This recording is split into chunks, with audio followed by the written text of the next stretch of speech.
السلام علیکم ورحمۃ اللہ وبرکاتہ۔ نحمده ونصلی علی رسوله الکریم، اما بعد فاعوذ باللہ من الشیطان الرجیم، بسم اللہ الرحمن الرحیم، والفجر وليال عشر والشفع والوتر واللیل اذا یسر، صدق اللہ مولانا العظیم۔ اسٹیج پر رونق افروز بڑے ہی محترم معزز مہمانان گرامی، خاص طور پر کرناٹکا ہائی کورٹ کے چیف جسٹس جواد رحیم صاحب اور ہمارے بڑے ہی محترم علی جناب الحاج فاروق صاحب اور صدا اتحاد کے بانی مجاہد علی بابا صاحب اور اس فجر کلب انڈیا کے روح رواں علی جناب انور منپاڑی صاحب، ہمارے دوست اور اس کے سیکریٹری علی جناب سید عثمان شریف صاحب اور مفتی نظام الدین صاحب اور عرفان مہتری صاحب، اور بھی یہاں ہمارے مولانا تشریف فرمائے جن کے خطاب سے ہم ابھی مستفیض ہوئے، معزز حاضرین، خواتین۔ وقت بہت ہو چلا ہے، اس وجہ سے بہت ہی مختصر آپ کے سامنے اپنی بات کو پیش کر کے اپنی بات کو اختتام تک پہنچانا چاہوں گا۔ نام بڑا اچھا رکھا ہے ہمارے انور منپاڑی صاحب نے کہ فجر کلب انڈیا۔ میں آپ کو بتاؤں کہ اللہ رب ذوالجلال نے فجر کی وقت کی قسم کھائی ہے، فرمایا والفجر، فجر کے وقت کی قسم۔ اس کا مطلب کیا ہے کہ یہ وقت بہت اہمیت کا حامل ہے، لیکن کیا کریں ہمارے نوجوان رات بھر دیر تک ہوٹلوں میں، پان کی دکانوں پہ، وہاں کلبوں پہ اور پب میں، ایسی جگہوں میں مصروف رہ کر فجر کی نماز کو غارت کر دیتے ہیں۔ چونکہ ڈیجیٹل زمانہ ہے اور فیس بک کا، ٹویٹر کا، واٹس ایپ کا، یوٹیوب کا یہ زمانہ آ گیا ہے۔ اب لوگوں کو بھی اسی طرح شاید جگانا ہوگا۔ پہلے دروازے کو جا کے کھٹکھٹانا پڑتا تھا کہ بھئی فجر کی نماز کا وقت ہو چلا ہے، آپ چلے آئے تو لوگ آ جاتے۔ اب وہ زمانہ نہیں رہا، تو اس لیے ہمارے انور منپاڑی صاحب نے ایک نیا جدت طریقہ انہوں نے لوگ جسے سمجھتے ہیں اسی طریقے سے لوگوں کو بیدار کرنے کا طریقہ انہوں نے ایک جاری و ساری کیا ہے۔ میں اس پر دل سے آپ کو مبارکباد پیش کرتا ہوں۔ آج جہاں مردوں کے لیے فجر کی نماز کے لیے اٹھنا ضروری ہے، وہیں عورتوں کے لیے بھی فجر کی نماز کا پڑھنا ضروری ہے۔ میرے آقا صلی اللہ علیہ وسلم کی عادت شریفہ تھی، اما عائشہ جب نیند کے آغوش میں رہتی تو آپ کو بیدار کرتے، عائشہ فجر کی نماز کا وقت ہو گیا ہے، آپ بھی نماز ادا کر لو، میں نماز ادا کرنے کے لیے جا رہا ہوں۔ چونکہ آپ تہجد پڑھتے رہتے، اس وقت آپ بیدار نہیں کرتے۔ جب فجر کا وقت ہوتا تو اما عائشہ کو بیدار کرتے۔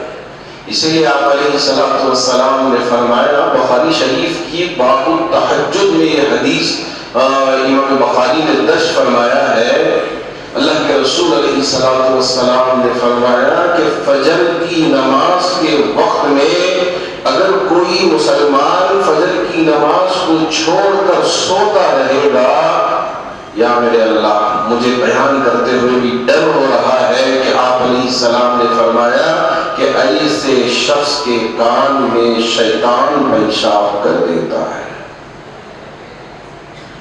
فجر کی نماز اتنی اہمیت کی حامل ہے کہ ہم اسے چھوڑ کے گھروں پہ سوتے رہے۔ جماعت کتنی ہوتی ہے؟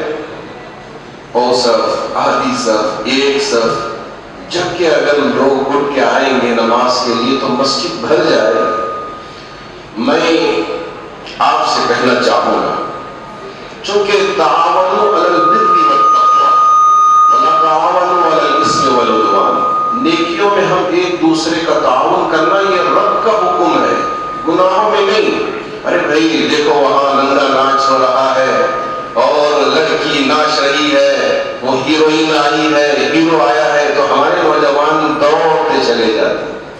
اگر وہی ہم ان سے کہیں کہ بھائی فجر کی نماز کے لیے آؤ، تو وہ سوچتے ہیں یہ کوئی دہقانی مولوی ہے، ارے کہاں ہم کو فجر کے لیے اٹھا رہا ہے، آپ جاؤ نا پڑھو، ہم کو کیوں اٹھا رہا ہے؟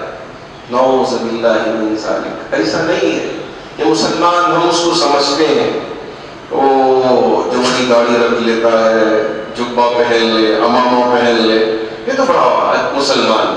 نہیں نہیں نہیں، جس نے کلمہ پڑھ لیا لا الہ الا اللہ محمد الرسول اللہ پڑھ لیا، وہ مسلمان ہو گیا۔ اب اس پر نماز فرض ہو گئی ہے، اسے چاہیے کہ نماز ادا کرے۔ یوں نہ کہیں میں بڑا پکا مسلمان نہیں، اس میں پکے اور کچے مسلمان کی کوئی بات نہیں ہے۔ آپ مسلمان ہو گئے ہیں تو میرے آقا صلی اللہ علیہ وسلم نے جن باتوں کو ذکر کیا ہے اس پر عمل کرنا ضروری ہے۔ دوسری بات یہ کہ میں نے دیکھا کہ انور مان پاڑی صاحب وقف کی جائیداد کو لے کر بہت زبردست خدمت انجام دے رہے ہیں۔ ہمارے الیاس صاحب کے وقت کی بیٹھے ہیں، دیکھتا ہو وہ بھی بڑے فکر مند رہتے ہیں، اور بھی بہت سارے احباب چاند صاحب بھی ہیں جو یہ چاہتے ہیں کہ جو وقف کی پراپرٹی کیا ہو رہا ہے آج، وہاں یا تو گیریج ہے یا تو بالکل گیا گزرا جو کچرے کا سامان ہوتا ہے وقف کی قیمتی لینڈ پر وہ دہال کر اکویر کیے ہوئے۔ میں آپ کو پورے اعتماد کے ساتھ بھروسے کے ساتھ یہ کہنا چاہوں گا کہ یہ زمین اتنی قیمتی ہے کہ اگر اس کا صحیح استعمال ہو جائے تو کوئی یتیم نہیں رہے گا، کہ یتیم تعلیم سے دور نہیں رہے گا، کوئی بیوہ سسک کر نہیں سوئے گی کہ میرا کوئی نہیں ہے۔ اس کا پورا انتظام کرنے کے لیے وہ یہ وقف کی جائیداد سے ہم صرف کرناٹک کے لیے نہیں پورے ملک کے لیے انتظام کر سکتے ہیں۔ لیکن افسوس کیا کریں کہ اس کے لیے ہم آگے نہیں بڑھتے، ہم بس خاموش سے رہ جاتے ہیں کہ ہم کو اس سے کیا لینا دینا ہے، چلو ارے پڑی ہے تو پڑی ہے۔ کیا ہم جبرائیل امین کا انتظار کر رہے ہیں کہ جبرائیل امین آئیں گے ہم مسلمانوں کو جگائیں گے کہ جاؤ وقف کی جائیداد کی حفاظت کرو؟ نہیں، ان اللہ لا یغیر ما بقوم حتی یغیروا ما بانفسہم۔ اللہ نے فرمایا اس قوم کی حالت اس وقت تک اللہ رب ذوالجلال بدلتے نہیں جب تک یہ قوم بدلنا نہ چاہے۔ اگر ہم یوں سوتے رہے، جو احباب کام کرتے ہیں ان کا تعاون کریں، ان کا ساتھ دیں۔ ابھی وسیم رضوی نے جس طرح کی بدبختانہ عمل کیا اور اس نے جو الفاظ ادا کیے، ہماری ریاست کے اکابر علماء نے فیصلہ لیا کہ ہم نہ روڈ پہ آئیں گے، نہ بڑے جلسے کریں گے، ہم قانونی کارروائی کریں گے۔ اللہ کا شکر ہے ابھی پچھلے ہفتے ہی اس پر مارکیٹ پولیس اسٹیشن میں ایک FIR درج کیا گیا تمام شہر کے علماء کی طرف سے، اور ہماری یہاں کی بڑی بڑی تنظیموں کی طرف سے ایک FIR داخل کیا گیا۔ کیا کہا اس بدبخت نے؟ جی ہاں، وہ یہ کہہ رہا تھا کہ قرآن اللہ کا کلام نہیں ہے، میرے آقا صلی اللہ علیہ وسلم پر بھوت پریت آتما کا اثر ہو گیا۔ انہوں نے اپنی طرف سے یہ بات پیش کر دی، لوگوں نے نعوذ باللہ اسے قرآن کہہ دیا، حتیٰ کہ یہاں تک وہ کہہ گیا مجھے شرم آتی ہے ان باتوں کو اپنی زبان سے کہتے ہوئے، مجھے بڑا درد ہوتا ہے اس لیے کہ میں اپنے نبی کے لیے اپنی جان کا نذرانہ بھی اگر پیش کرنے کا وقت آئے تو ہم پیچھے ہٹنے والے نہیں ہیں۔ اس بدبخت نے کہا کہ یہ الگ سے جا کے کہیں پہاڑ پہ بیٹھ گئے، اب ان پر کوئی پریت آتما کا اثر ہو گیا، اور انہوں نے آ کے اماں خدیجہ سے کہا اور خدیجہ نے ان کو نبی بنا دیا۔ نعوذ باللہ من ذلک۔ وما ارسلناك الا رحمة للعالمين ما كان محمد ابا احد من رجالكم ولكن رسول الله وخاتم النبيين محمد رسول اللہ۔ اللہ نے فرمایا، اب کیا کہا اور آگے؟ اماں خدیجہ بڑی مالدار خاتون کی، بڑی عمر کی تھی، پیسہ کو دیکھ کر نعوذ باللہ آپ نے نکاح کر لیا۔ شرم تو کر رہا، ہمیں پتا ہے کہ تو منافق ہے، ان المنافقین فی الدرک الاسفل من النار ولن تجد لهم نصیرا. یہ ہمارا ایمان ہے اور قرآن کا اعلان ہے. جو منافق ہوگا جہنم کے 7 طبقات میں سے سب سے نچلے طبقے میں اس کے لیے جگہ ملے گی. پہلے تو منافق تھا، اب تو اعلان کر دیا کھلے طور پر کہ اب میں مسلمان ہی نہیں رہا. چلو اچھی بات ہے. جی ہاں، اس وقت مسلمانوں کو اتحاد کے ساتھ مل کر اپنے علماء کے ساتھ رہ کر کام کرنے کی ضرورت ہے. حکمت کی، سلیقے کی اور دور اندیشی کی اس وقت سخت ترین ضرورت ہے. اگر ہم تمام جماعتیں مل کر، اللہ کا شکر ہے ہماری ریاست کرناٹک میں تمام جماعتوں کے درمیان میں ایک اتحاد قائم ہے، اور صدا اتحاد بھی اسی کی ایک اہم کڑی ہے جو تمام طبقات کے مسالک کے علماء کو، حتیٰ کہ جو سیکولر سامجیز ہیں ان کو بھی لے کر اور ہمارے اس ملک میں اتحاد کو قائم کرنے کی بڑی زبردست کوشش ہو رہی ہے. اللہ کرے کہ اللہ رب الجلال ہماری ان کوششوں کو قبول فرمائے. ایک طرف ہماری نوجوان نسل نشے کے عادی ہو رہے ہیں، پک میں جا کے اپنا وقت برباد کر رہے ہیں، اور ہماری نوجوان نسل شراب پی کے عیاشی فحاشی میں مبتلا ہو رہے ہیں. اگر ان کو بچائیں تو کیسے بچائیں؟ ایک ڈیجیٹل ایک پلیٹ فارم ہمارے انور بانپاڑی صاحب نے ایک قائم کیا ہے کہ ہم کم از کم فجر کی نماز میں اول وقت میں اٹھیں، 1-2-4 نوجوانوں کو فون کر کے بول دیں بھائی نماز کا وقت ہو چلا ہے، آپ کی نماز پڑھ لو. آپ نے اپنا حق ادا کر لیا. کنتم خیر امۃ اخرجت للناس تأمرون بالمعروف وتنہون عن المنکر پر آپ نے عمل کر لیا. آپ اتنا کریں. میں آپ سے کہنا چاہوں گا کہ جب میرے نبی کا آخری وقت ہو چلا تھا، 17 نمازیں آپ نے نہیں پڑھائی. ابو بکر سے کہا تھا کہ آپ پڑھائیں، آپ سے کھڑا بھی نہیں ہو جا رہا تھا. اس وقت میرے آقا صلی اللہ علیہ وسلم نے اپنے داماد جو قریب سے ہاتھ کو دیکھا تھا، بچپن سے آپ کی خدمت کی تھی، حضرت علی کو بلایا. جو ہم عمر حضرت عباس نے ان کو بلایا، کہا کہ مجھے تھوڑا سا افاقہ لگ رہا ہے، میں چاہوں گا کہ میں بھی جا کے مسجد نبوی میں جماعت کے ساتھ نماز ادا کروں. جب کبھی بھی میں وہ روایت پڑھتا ہوں میرے بدن کے رونگٹے کھڑے ہو جاتے ہیں. آپ علیہ السلام نے حضرت علی سے کہا، عباس سے کہا مجھے سہارا دو.